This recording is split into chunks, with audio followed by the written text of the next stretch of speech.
हम चलते हैं जून 2023 के न्यूक्लियर के PYQ पे और स्टार्ट करते हैं अपने पहले क्वेश्चन से।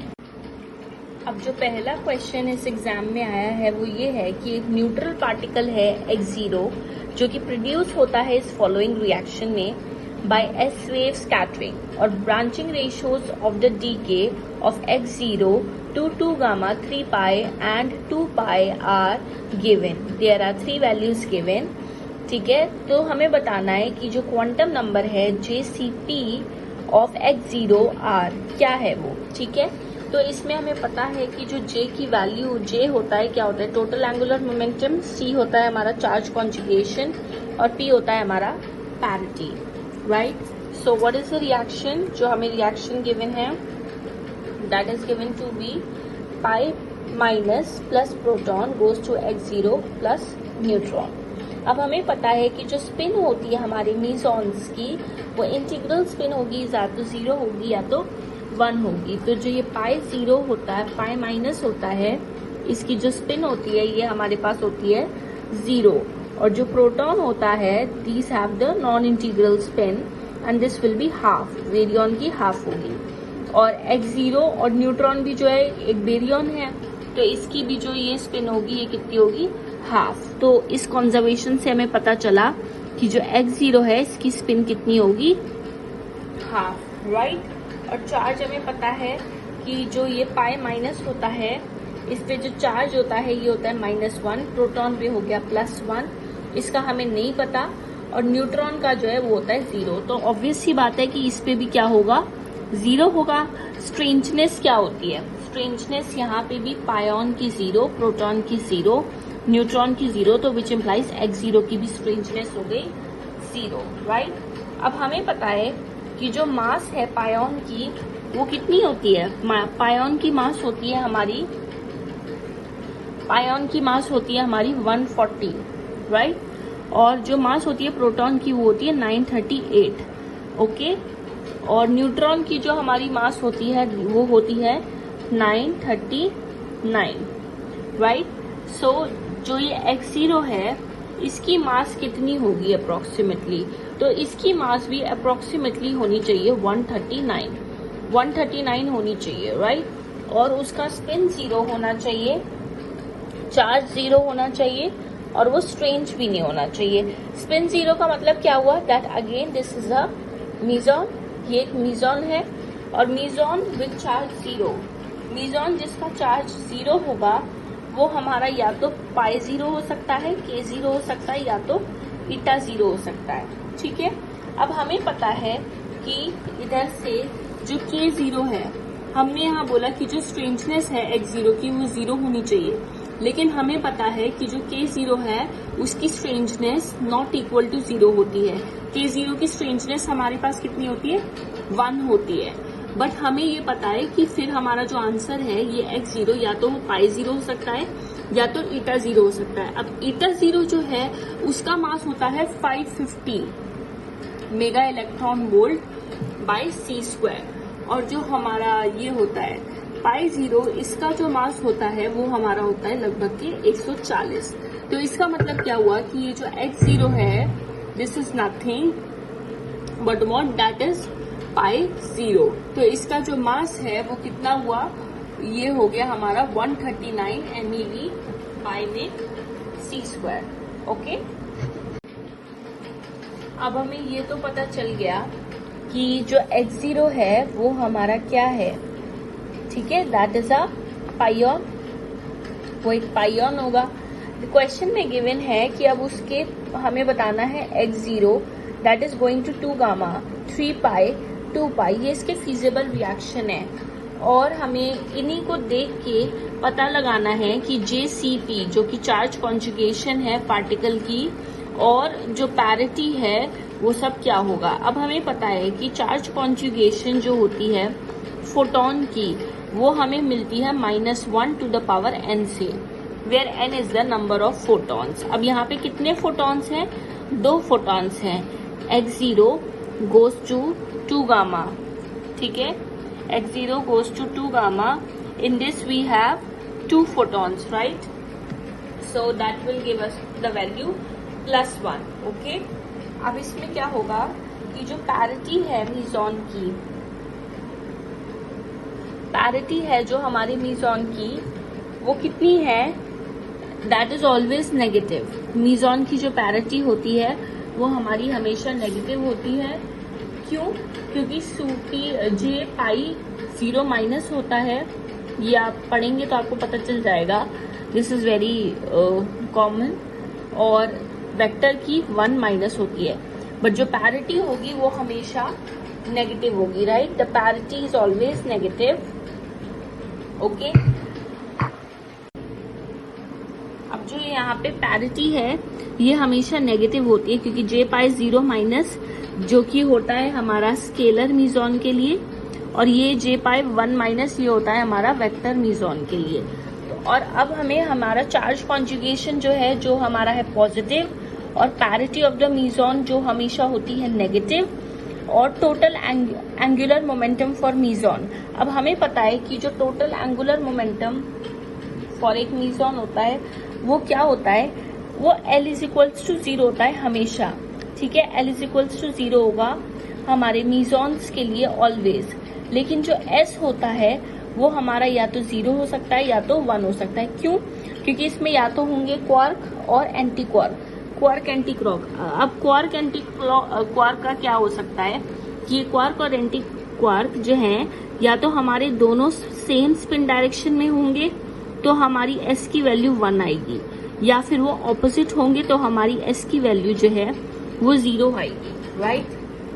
और जो हमारा L है orbital angular momentum for the meson case, that is always equal to 0, ठीक है? सो if S is equals to 0 then you have scalar mesons, and if S is equals to 1 you have vector mesons, and in vector mesons you have rho. अब हमारा क्या आया था, पाई आया था, पाइयोन आया था। पाइयोन इज अ स्केलर मीज़ोन। स्केलर मीज़ोन के लिए हमारा S का वैल्यू क्या होगा, 0 होगा, ठीक है? तो S का वैल्यू जो होगा हमारा स्केलर मीज़ोन में दैट विल बी 0, ओके? और अभी आगे मैंने लिखा था कि जो स्पिन है वो 0 होती है, राइट? तो स्पिन जो 0 होगी वो हमारी स्केलर मीज़ोन्स में होगी, और जो वेक्टर मीज़ोन है उनके लिए जो हमारी स्पिन है उसकी वैल्यू जो होती है वो 1 होती है। तो अधिकतर यूजुअली जो भी हम कॉमनली फ्रीक्वेंटली यूज करते हैं that have S is equals to 0 for the case of mesons. There are certain cases in which S equal to 1, वो हम आपको आगे बता देंगे कि कब होगा वेक्टर मीज़ोन का case, that is not very much common, okay? So S is equals to 0 for meson. अब आप मीज़ोन में याद रखेंगे कि हमेशा जो ऑर्बिटल एंगुलर मोमेंटम की वैल्यू होगी वो 0 होगी, ठीक है? तो अब हमने क्या देखना है, now for pion we have L is equals to 0 and S is equals to 0, which implies J, that is the total angular momentum, is also equal to 0. तो हमें पता चला कि x0 goes to gamma gamma. इसमें अगर हम charge conjugation करेंगे तो वो होता है फोटोन के लिए -1 to the power n, 2 photon है तो -1 to the power 2, which implies +1। तो ये आ गई चार्ज कॉन्जुगेशन। ये हमने, आप ये सोच रहे होंगे कि हमने इसको कंसीडर क्यों किया, क्योंकि इसकी जो प्रोबेबिलिटी है 0.38, सबसे हाई चांसेस हैं कि ये वाली रिएक्शन होगी। और उसके बाद हमने जो कंसीडर किया है वो ये कंसीडर किया है कि हम इसकी पैरिटी फाइंड आउट करेंगे। तो हमें पता है कि मीज़ोन्स जो हैं उनके जे पाई आपको पता होगा, ये आपको किसी भी बुक में मिल जाएगा कि जो जे पाई होता है मीज़ोन्स का वो होता है 0 minus for scalar mesons, and J pi is equals to 1 minus for vector mesons. तो ये जे जो है ये यहीं से आप पता कर लीजिए, ये आप चीज याद रखिएगा स्केलर और वेक्टर के लिए। और पैरिटी जो है यहाँ पे आप देख रहे हैं दोनों जगह नेगेटिव है, और जे की वैल्यू या तो 0 हो सकती है या तो 1 हो सकती है। और हमें पता है कि जो जे होता है वो क्या होता है, that is equal to L plus S, right? That is equal to L plus S. तो अगर L की वैल्यू यहाँ पे 0 है, हमेशा ही 0 है वो तो दोनों ही केस में, और S की वैल्यू अगर 0 हुई तो ये है, प्लस अगर 1 हुई तो फिर हमारे वेक्टर मीजॉन है। तो इससे आप इसको याद रखेंगे तो हमें पता है कि अब जो JCP आया है टोटल हमारा, वो क्या आया, J की वैल्यू कितनी आई 0, C की वैल्यू कितनी आई +1 और पैरिटी आई -1। तो हमारा आंसर हो गया 0 +- ओके। नाउ अब हम चलते हैं अगले क्वेश्चन पे।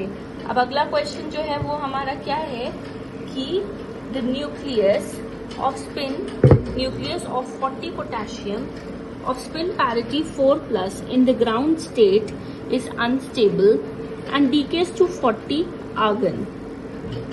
Now the mass difference between these two nuclei is given and the nucleus of 40 argon has an excited state at 1460.8 kilo electron volt with spin parity is also given. अब हमें बताना है the most probable decay mode of potassium is. अब हमें potassium का most probable DK mode बताना है। अब हम इसमें ये देखेंगे क्वेश्चन में कि हमें ऑप्शंस क्या गिवन है।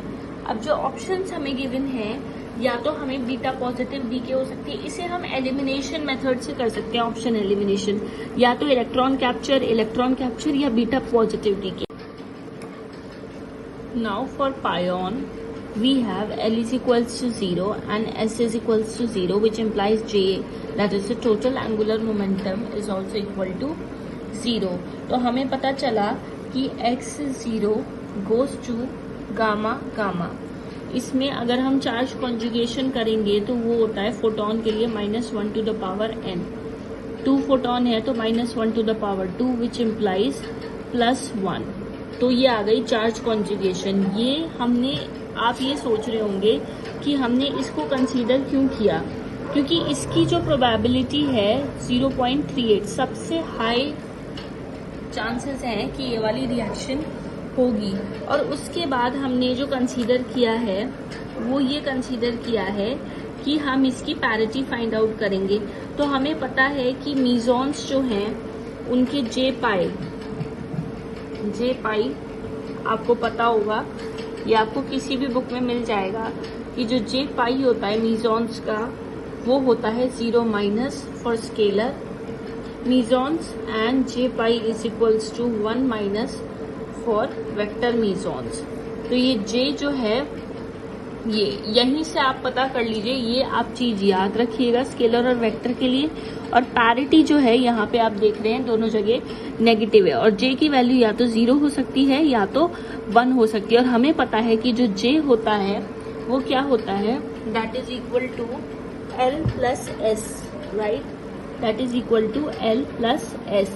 तो अगर L की वैल्यू यहाँ पे 0 है, हमेशा ही 0 है, वो तो दोनों ही केस में, और S की वैल्यू अगर 0 हुई तो ये है, प्लस अगर 1 हुई तो फिर हमारे वेक्टर मीजॉन है। तो इससे आप इसको याद रखेंगे तो हमें पता है कि अब जो JCP आया है टोटल हमारा, वो क्या आया, J की वैल्यू कितनी आई 0, C की वैल्यू कितनी आई +1 और पैरिटी आई -1। तो हमारा आंसर हो गया 0 +- ओके। नाउ अब हम चलते हैं अगले क्वेश्चन पे। अब अगला क्वेश्चन जो है वो हमारा क्या है कि the nucleus of 40 potassium of spin parity 4+ in the ground state is unstable and decays to 40 argon. Now the mass difference between these two nuclei is given and the nucleus of 40 argon has an excited state at 1460.8 kilo electron volt with spin parity is also given. अब हमें बताना है the most probable decay mode of potassium is. अब हमें potassium का most probable DK mode बताना है। अब हम इसमें ये देखेंगे क्वेश्चन में कि हमें ऑप्शंस क्या गिवन है। अब जो ऑप्शंस हमें गिवन है, या तो हमें बीटा पॉजिटिव डीके हो सकती है, इसे हम एलिमिनेशन मेथड से कर सकते हैं, ऑप्शन एलिमिनेशन, या तो इलेक्ट्रॉन कैप्चर या बीटा पॉजिटिव डीके। अब इस क्वेश्चन को हम एलिमिनेशन मेथड से करेंगे। जो भी इंफॉर्मेशन गिवन है उसको पहले लिख लेते हैं। पोटेशियम आर्गन गिवन है 4+, 2+। अब आप इसमें देखिए कि जो प्रोटॉन है ठीक है। बीटा पॉजिटिव डीके में क्या होता है, proton goes to a neutron plus we get a positron plus neutrino. Electron capture में क्या होता है, प्रोटॉन इलेक्ट्रॉन को कैप्चर करता है और neutron plus a neutrino we get. But अब हमें ये बताना है कि इसमें जो मोड ऑफ डीके है, क्या वो इलेक्ट्रॉन कैप्चर है या फिर वो बीटा डीके। तो आप पहले यहाँ से देखिए, यहाँ से आपको पता चल रहा है कि जो डेल्टा जे है वो 2 है, लेकिन यहाँ पे क्या है, पैरिटी नो चेंज। अब हमें पता है कि जो बीटा डीके के रूल होते हैं उसमें क्या होता है, delta J is equals two plus minus 2 और यहाँ पे होता है पैरिटी चेंज। अगर हमारी पैरिटी चेंज है तो फिर वो हमारा फॉरवर्डिंग रिएक्शन है। लेकिन यहाँ पे क्या है, यहाँ भी +1 है, यहाँ भी +1 है, दोनों जगह +1 है, तो क्या है क्वेश्चन में, पैरिटी नो चेंज, राइट। लेकिन रूल क्या है, रूल क्या है कि पैरिटी चेंज होनी चाहिए, ठीक है। तो ये बीटा डीके वाला रिएक्शन तो हो नहीं रहा, क्योंकि यहाँ पे क्या है, हमारी यहाँ पे पैरिटी चेंज होती है, लेकिन इस क्वेश्चन में जो है वो पैरिटी चेंज नहीं है, राइट।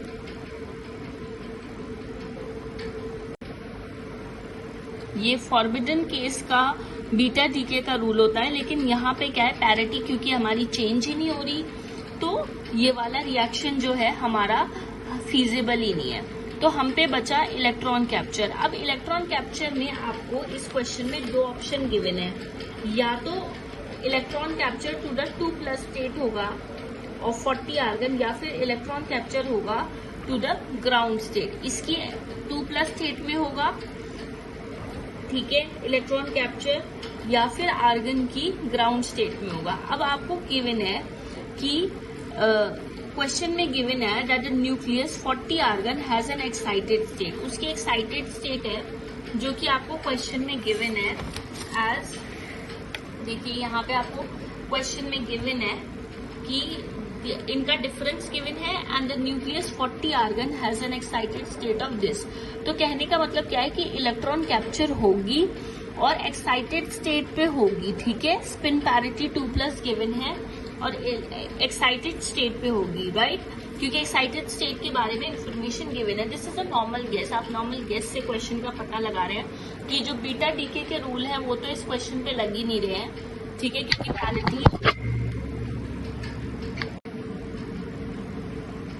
तो जो बीटा डीके के रूल हैं वो तो इस क्वेश्चन पे लग ही नहीं रहे हैं, क्योंकि जो हमारी पैरिटी है वो क्या है, वो हमारी यहाँ पे इस क्वेश्चन में चेंज नहीं हो रही।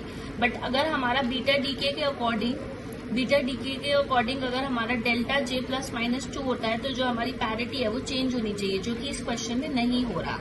हमारा जो 40K है वो आर्गन में जा रहा है, 40 आर्गन में, और यहाँ पे 4+ है और यहाँ पे 2+ है, तो पैरिटी चेंज नहीं होगी, तो बीटा डीके हमारा यहाँ पे फीसिबल नहीं आ रहा। तो हमारे पे बचे 2 ऑप्शन इलेक्ट्रॉन कैप्चर वाले। अब इलेक्ट्रॉन कैप्चर 2+ स्टेट में होगा या ग्राउंड स्टेट में होगा। अब आप ये देखिए कि क्वेश्चन में जो बात हो रही है वो किसकी हो रही है। क्वेश्चन में लिखा है the nucleus has an excited state of this much with spin parity 2+, तो द मोस्ट प्रोबेबल, और इनका डिफरेंस भी गिवन है।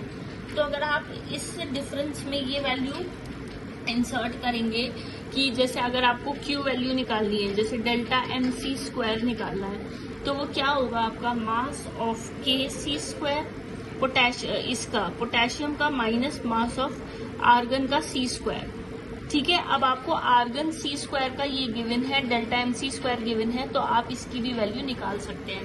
तो जो क्वेश्चन है इसमें सबसे सही से जो फिट हो रहा है that is electron capture to the 2+ state of argon. Basically हमें क्वेश्चंस सॉल्व करने हैं, right, in the minimum time, okay. Now moving on to the last question, which says that the energy in kilo electron volt and the spin parity values of EJP of the low lying excited states of a nucleus of mass A is equals to 152 are given, ठीक है। तो आपको energy और उनकी spin parity J पाई given है। It may be inferred that these energy levels, जो ये energy levels हैं ये रोटेशनल स्पेक्ट्रा के हैं, ठीक है, या फिर जो डिफॉर्म न्यूक्लियस के या रोटेशनल स्पेक्ट्रा के हैं, स्फेरिकली सिमेट्रिक न्यूक्लियस के, या फिर ये वाइब्रेशनल स्पेक्ट्रम के हैं ऑफ अ डिफॉर्म्ड न्यूक्लियस, या फिर वाइब्रेशनल स्पेक्ट्रा के हैं of a spherically symmetric nucleus. अब इस केस में ज्यादा हमें दिमाग लगाने की जरूरत नहीं है, ठीक है, हम क्या करेंगे, हमें ये चीज पता होनी चाहिए कि जो रोटेशनल का केस है उसमें जो स्पिन पैरिटी होती है वो 0 plus 2 plus 4 plus 6 plus 8 plus, ठीक है, इस तरीके से चलती है।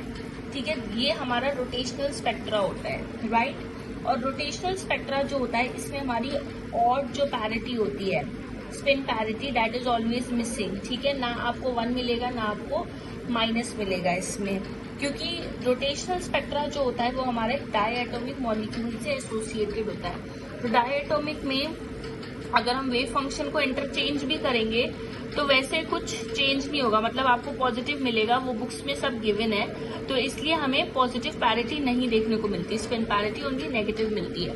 अब आपको क्वेश्चन में 0 प्लस के कॉरस्पॉन्डिंग एनर्जी गिवन है, ठीक है, 2 प्लस के कॉरस्पॉन्डिंग एनर्जी गिवन है, सॉरी, क्वेश्चन में, जो कि है 122, ठीक है, और 4 प्लस के कॉरस्पॉन्डिंग है 366। बस आपको इसी से पता चल जाएगा कि आपको कौन सा वाला है। ठीक है, तो आपको पता है कि जो रोटेशनल स्पेक्ट्रा है उसका फॉर्मूला होता है EJ is equals to BJ J plus 1, ठीक है, B की वैल्यू होती है हमारी h² बाय में 2I, ठीक है। तो यहाँ पे आपको क्या करना है, इसको मैंने कांस्टेंट मान लिया है अभी, और यहाँ पे मुझे क्वेश्चन में गिवन है कि 2 प्लस J की वैल्यू जब 2 है तो उसके लिए मेरे को 122 वैल्यू गिवन है। तो अब मैं ये 122 यहाँ पे लिखूंगी और J की वैल्यू 2 और 2 प्लस 1, तो ये मेरी वैल्यू आ गई। अब मुझे E4 यहाँ की वैल्यू E4 ये निकालनी है, जो कि 366 आनी चाहिए। अब आप इसको इंसर्ट करिए दोबारा से J प्लस 1 में, तो B की वैल्यू 61/3, J की वैल्यू यहाँ पे 4 के लिए निकाल रही हूँ क्योंकि मैं 4 प्लस 1 5। आप कैलकुलेट करेंगे, you will get this value not equal to 366। तो कहने का मतलब है कि ये प्योर रोटेशनल स्पेक्ट्रा तो हुआ नहीं, लेकिन हमें ये पता है तो रोटेशनल, लेकिन प्योर रोटेशनल नहीं है। तो ऑप्शन में गिवन था डिफॉर्म्ड रोटेशनल, तो ये डिफॉर्म्ड रोटेशनल है, right. So this is, you can see here that this will be the rotational spectrum of a deformed nucleus, right? This is the rotational spectrum of a deformed nucleus. Okay, so thank you.